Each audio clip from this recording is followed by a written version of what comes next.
My name is Dr. Ryan DeLapp. I'm a licensed psychologist and the director of the Racial, Ethnic, and Cultural Healing Program at the Ross Center. I think anxiety is an emotion that is worth normalizing in most spaces. It's something that we as adults can teach our kids very early on that, this is an emotion that even as adults we experience, and we often don't get the opportunity to talk about its utility. Anxiety helps us with being focused and paying attention to the things we care about. It can help us to prepare and be motivated to do certain tasks. And it can also help us in moments when we actually are experiencing real threat to protect ourselves and to take the necessary precautions to be safe.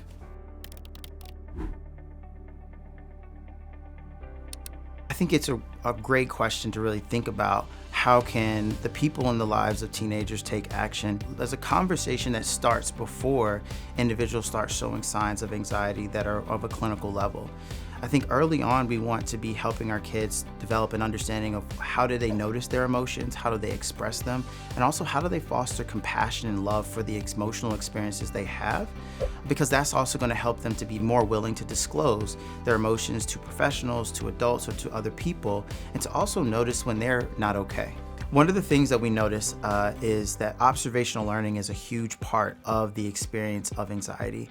And so what observational learning is, it's our ability to look at people in our lives and look at the experiences that they're going through, and then we learn kind of about ourselves and about our emotions through other people's experience. And so what parents can do early on is start off by modeling aspects of bravery. So whenever parents go out and do things within their job or within different spheres of their life, they may want to come back and talk to their children about, hey, mom or hey, dad felt really anxious when they had to go do something at work, but this is how I was able to kind of overcome that. And then following up with a question like, hey, have you ever felt anxious or have you ever felt uncomfortable in a similar situation? So parents are starting to model to their children that it's okay to feel anxious, and also there are ways to kind of still practice bravery when you're experiencing that emotion.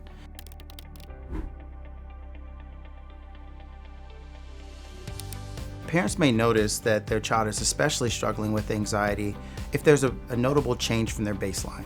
So if your child typically is someone who is very engaged, very open, willing to participate in new experiences and novel situations, but then all of a sudden that changes, I would get kind of curious about why that might be, and that may be an early sign to kind of start asking those questions and possibly involving a professional.